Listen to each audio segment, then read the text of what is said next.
Okay sir. Sir लगातार सरकार जो श्रम कानून है उन पे हमला कर रही है और लगातार उनमें बदलाव ला रही है, आप कैसा देख रहे हैं श्रम कानून को क्यों बदलने की जरूरत पड़ रही है सरकार को?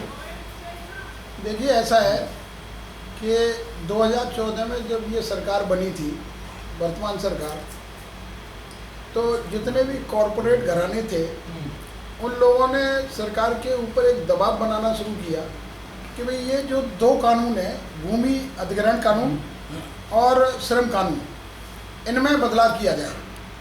और उनका एकमात्र उद्देश्य ये था कि जैसे भूमि अधिग्रहण कानून है, भूमि अधिग्रहण कानून में ये है कि किसी भी किसान की अगर कोई ज़मीन अधिग्रहण की जाएगी तो उसमें 8 गुना मुआवजा उस किसान को देना पड़ेगा। कोई भी अगर पूंजीपति या कोई भी कॉरपोरेट घराना किसी किसान की ज़मीन को खरीदेगा या उसको अधिग्रहण करेगा तो उसको 8 गुना मुआवजा देना पड़ेगा। और कॉरपोरेट घरानों ने जब 2014 में सरकार बनी तो उन्होंने ये कहा कि भाई भूमि अधिग्रहण कानून में बदलाव किया जाए, यानी कि जो 8 गुना मुआवजा है उसको बदल करके सरकार अपने हिसाब से करे। इसका मतलब ये हो गया कि भाई जो कॉरपोरेट अगर कोई ज़मीन खरीद रहा है, कोई पूंजीपति अगर ज़मीन खरीद रहा है तो वो नेगोशिएशन करेगा किसान के साथ में, और वो ये करेगा भाई जितने में हमारा सौदा हो जाएगा उतने में हम बेच देंगे, यानी 8 गुना मुआवजा जो सरकार का पहले नियम था वो ख़त्म हो जाएगा। दूसरा, श्रम कानून में बदलाव। श्रम कानून में बदलाव इसलिए किया गया कि जैसे फैक्ट्री एक्ट के अंदर अगर किसी भी फैक्ट्री में 100 मजदूर हैं और उस फैक्ट्री में कोई छटनी करनी है हमने मजदूर की, तो उस छटनी को करने के लिए हमें श्रम मंत्रालय से या श्रम विभाग से परमिशन लेनी पड़ती थी। उसको हटा के क्या किया इन्होंने, 100 से 300 कर दिया। और 300 मतलब किसी फैक्ट्री में अगर 300 मजदूर होंगे, यानी कि 200 मजदूर, 299 मजदूर अगर किसी फैक्ट्री में होंगे, तो अगर उसमें मजदूरों को निकालना होगा या मजदूरों की छटनी करनी होगी तो उसमें सरकार से परमिशन या श्रम मंत्रालय से परमिशन या श्रम विभाग से परमिशन लेने की ज़रूरत नहीं है। ये इसमें श्रम कानून में बदलाव किया। और जो श्रम कानून बनाने का अधिकार किसका है? सेंट्रल गवर्नमेंट का, केंद्र सरकार का। श्रम कानून किसके अंडर में था? सेंट्रल गवर्नमेंट के, केंद्र सरकार के अंडर में। लेकिन केंद्र सरकार ने क्या किया, उसको राज्य सरकारों को दे दिया, और बहुत सारी राज्य सरकारों ने अपने हिसाब से, अपने तरीके से उन नियमों में बदलाव कर दिया श्रम कानून में। यानी कि जो केंद्र सरकार ने अंग्रेज़ों से लेकर के, कांग्रेस की सरकार रही हो या किसी की सरकार रही हो या एनडीए या यूपीए की सरकार रही हो, उसमें 40 श्रम कानून थे। उन 40 श्रम कानूनों को कम करके सिर्फ 4 श्रम कानून बना दिए, यानी कि सारे के सारे ख़त्म करके सिर्फ 4 में समायोजित कर दिया। अब 4 कानून रहेंगे, और वो 4 कानून में मैंने जैसे बताया कि भाई 100 अगर मजदूर किसी फैक्ट्री में होंगे, निकालना होगा, तो पहले परमिशन लेने की ज़रूरत थी, आज परमिशन लेने की ज़रूरत नहीं है। अब क्या हुआ कि जैसे कि आपका ट्रेड यूनियन एक्ट है, इंडस्ट्रियल डिस्प्यूट एक्ट है, इंडियन एक्ट अप्रेंटिस एक्ट है, वो सारे कानूनों में बदलाव कर दिया। आज की डेट में सरकार के पास में जितने भी मतलब काम करने वाले लोग हैं, सरकारी नौकरियों की तो उनके पास आंकड़े हैं। ट्रेड यूनियन जो आज की डेट में वर्तमान में काम कर रही है, वो सारे आंकड़े उनके पास हैं कि सरकार में काम करने वाले कितने लोग हैं। लेकिन अनऑर्गेनाइज्ड लेबर, जिनको क्या नाम है, हम आज की डेट में कहते हैं 90-95% अनऑर्गेनाइज्ड लेबर हैं। जैसे घर में काम करने वाली है, जैसे प्लम्बर है, जैसे आपका क्या नाम है मजदूर है, या कोई भी काम है, तो वो उन लोगों को ये उम्मीद थी कि सरकार जो श्रम कानूनों में बदलाव ला रही है तो हमारे लिए कोई सोचेगी। घर में काम करने वाली जो बाई है, या कोई प्लम्बर है, या कोई टेक्नीशियन है, या कोई इलेक्ट्रीशियन है, उन लोगों ने ये उम्मीद लगाई हुई थी कि ये लोग हमारे बारे में कोई बात सोचेंगे। लेकिन ये जो वर्तमान में जो अमेंडमेंट हुआ है श्रम कानूनों में, इनके लिए कोई प्रावधान नहीं है। लेकिन सर, सरकार का कहना है जो श्रम कानून है जो पहले वाले, ये तरक्की में कहीं ना कहीं रुकावट है। देश की जो तरक्की रुकी है, कहीं ना कहीं ये भी एक वजह है सर। ऐसा नहीं है। देश के तरक्की में श्रम संगठनों का सबसे बड़ा हाथ है। बाबा साहब अम्बेडकर ने जो अधिकार दिए हैं, ये मात्र अनुसूचित जाति जनजाति के लिए नहीं किया।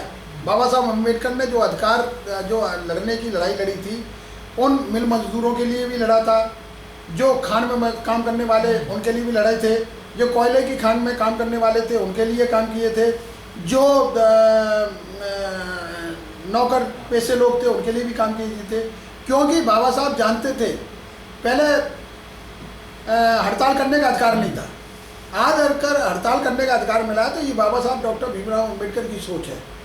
आज अगर ट्रेड यूनियन एक्ट बना है, इससे पहले ट्रेड यूनियन एक्ट नहीं था। जब बाबा साहब अम्बेडकर ने जब श्रम उसके सदस्य बने थे तो उन्होंने उसको ट्रेड यूनियन एक्ट बनाया था, उनको हड़ताल का अधिकार दिया था।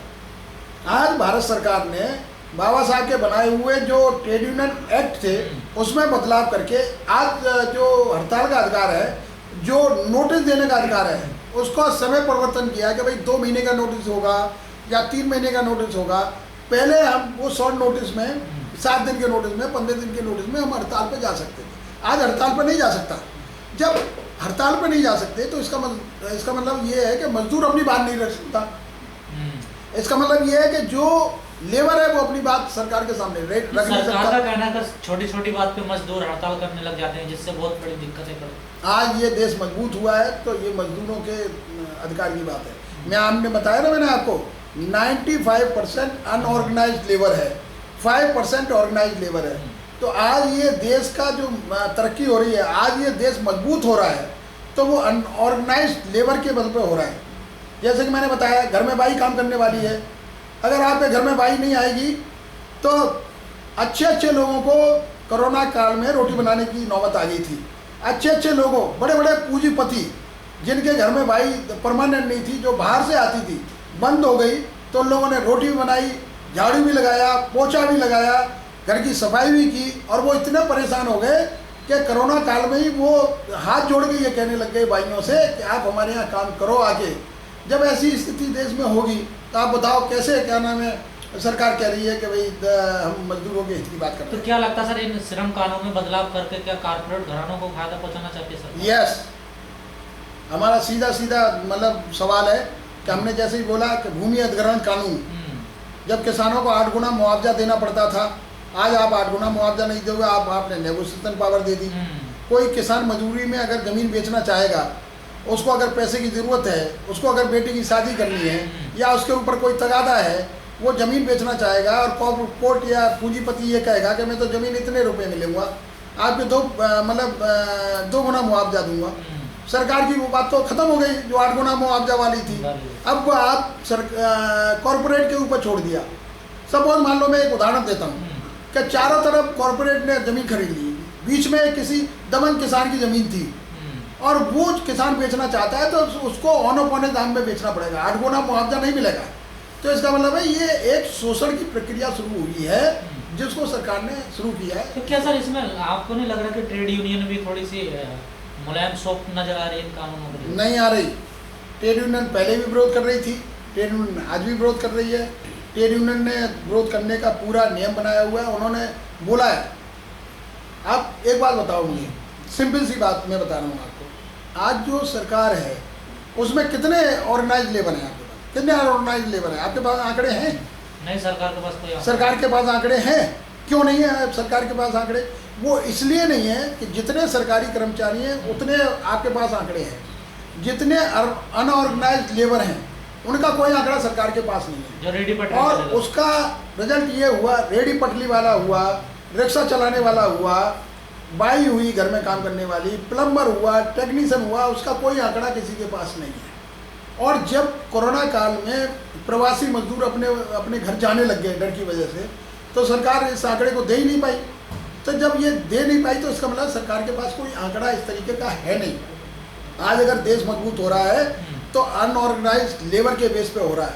आज अगर ये देश मजबूत हो रहा है तो उनके बेस पे हो रहा है कि जो ज़मीन पे काम करने वाले लोग हैं, जो ज़मीन को खोद के अन्न उगाने वाले लोग हैं, जो ज़मीन को खोद करके पानी निकालने वाले लोग हैं, जो ज़मीन को खोद करके कोयला और क्या नाम है तेल निकालने वाले लोग हैं, उनके बल पर ये देश मजबूत हो रहा है। अगर उनको कमज़ोर करने का काम किया जाएगा तो इसका मतलब ये है। और आज ये जो नए श्रम कानून लाए गए हैं, आज ये जो नए श्रम कानून हैं, इसमें हम ये नहीं कहते सरकार ने किसके पक्ष में काम किया है, सरकार ने किसके लिए काम किया है। हम ये कहना चाहते हैं कि जो श्रम कानून अंग्रेजों के बाद में बाबा साहब अम्बेडकर ने बड़े संघर्ष के साथ जो अधिकार दिए थे, श्रम कानून को मजबूत करने का काम किया था। उन्होंने इंश्योरेंस का अधिकार दिया, उन्होंने मतलब हड़ताल का अधिकार दिया, उन्होंने यूनियन बनाने का अधिकार दिया।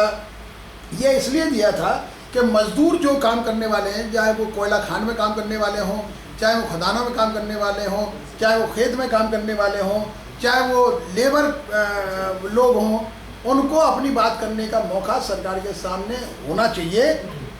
ये बाबा साहब अम्बेडकर ने जो अधिकार दिए थे, आज उन अधिकारों को कमज़ोर करने का काम किया जा रहा है, ये मेरा मानना है। सर, अभी तक एक रेलवे को छोड़ के अभी तक किसी भी सरकारी संगठन ने कोई भी इस तरीके का धरना प्रदर्शन नहीं करा निजीकरण और निगमीकरण को लेकर। देखिए, मैं आपको एक चीज़ बताऊं, रेलवे एक सबसे बड़ा सरकारी औद्योगिक संस्थान है पूरे देश के अंदर, नहीं पूरे वर्ल्ड के अंदर चौथा ऐसा संस्थान है जो रेलवे सबसे बड़ा रोजगार प्रदान करता है। ठीक है, अंग्रेजों से लेकर के आज तक, ब्रिटिश गवर्नमेंट से लेकर आज तक ये रेल जो है सरकार के हाथ में थी, निजी हाथों में नहीं गई। ठीक है ना। आप ये कह रहे हैं कि कोई दूसरा संगठन ये प्रयास नहीं कर रहा। जितने भी देश के ट्रेड यूनियन मतलब संगठन हैं, चाहे IT इंटक हो, यूटक हो, BMS हो, यानी जो आज की वर्तमान स्थिति में भारतीय जनता पार्टी या मतलब उससे संबंधित लोगों की सरकार है, लेकिन भारतीय मजदूर संघ वो भी इसका विरोध कर रही है, श्रम कानूनों का वो भी विरोध कर रही है, निजीकरण का वो भी विरोध कर रही है, निगमीकरण का वो भी विरोध कर रही है। क्यों कर रही है? क्या रीजन है भाई? आप एक बात बताओ। आज अगर एयर इंडिया के लोग विरोध नहीं कर रहे तो वो जाने क्यों नहीं विरोध कर रहे? उनको पता है कि अगर एयर इंडिया बिक जाएगी तो हमारी नौकरी खतरे में हो जाएगी। आज अगर LIC के लोग, अगर सरकार ने अपने बजट भाषण में ये कहा था कि हम IPO निकालेंगे, IPO का क्या मतलब है कि भाई हम शेयर्स बेचेंगे। IPO का मतलब ये होता है कि जो आज की डेट में पूरे देश के अंदर, देश नहीं पूरे वर्ल्ड के अंदर LIC life insurance corporation of India सबसे बड़ा एक संगठन ऐसा है, सबसे बड़ा एक सरकारी तंत्र इंश्योरेंस कंपनी जो सबसे बड़े लाभ में चल रहा है, उसमें भी आप IPO बेचने का काम कर रहे हैं। क्यों कर रहे हो भाई? ऑयल कॉर्पोरेशन, BPCL हो, HPCL हो या कोई भी कंपनी हो, वो सब मुनाफे में चल रही है। आप क्यों उसको बेचने का काम कर रहे हो? BSNL का घाटे में चल रहा है भाई, उसको क्यों बेचने का काम कर रहे हो? रेलवे को आप घाटे में दिखा रहे हो। आप रेलवे को घाटे में क्यों दिखा रहे हो भाई? काय के लिए दिखा रहे हो भाई? घाटे में कहाँ चल रहा है रेलवे? आप मुझे बताएं जरा। तो मैं आपको ये बोल रहा हूँ, all India SC/ST railway employee association जो रेलवे के अंदर सबसे बड़ा संगठन है, जिसकी 3.5 लाख की मेंबरशिप है, आज उसने 24 सितंबर को सांकेतिक विरोध, ऑल इंडिया विरोध प्रदर्शन ये किया है कि बाबा साहब डॉक्टर भीमराव अम्बेडकर और महात्मा गांधी के बीच में जो पूना पैक्ट हुआ था, उस पूना पैक्ट के करार के आधार पर या तो निजीकरण में हमको आरक्षण दो या 2 वोट्स का अधिकार जो हमें कम्युनल अवार्ड दिया था वो हमें दो। ये हमने बताने का काम किया है। दूसरा, हमने ये भी काम किया है कि जितने भी ट्रेड यूनियन संगठन हैं वो भी विरोध कर रहे हैं। क्यों कर रहे हैं भाई? आम कर्मचारी जितने भी हैं, क्योंकि रेलवे एक ऐसा संस्थान है जो सबसे बड़ा रोजगार पैदा करता है। आज रोजगार नहीं मिल रहे, आने वाले समय में सरकार भी कहती है कि रोजगार पैदा होंगे। सरकार ये भी कहती है कि भाई हम वर्ल्ड क्लास सुविधा देंगे। सरकार ये भी कहती है कि हम पैसेंजर को गंतव्य स्थान पर पहुंचाने के लिए कम से कम समय लेंगे। तो हम कम मना कर रहे हैं? हम भी गंतव्य स्थान पर कम से कम समय लेंगे, हम भी क्या नाम वर्ल्ड क्लास की सुविधा दे सकते हैं। अगर सरकार चाहे तो रेल के कर्मचारियों से वर्ल्ड क्लास की सुविधा दिलवा सकती है। चलिए ठीक है सर, बहुत बहुत धन्यवाद। थैंक यू, बहुत बहुत धन्यवाद सर। Thank you.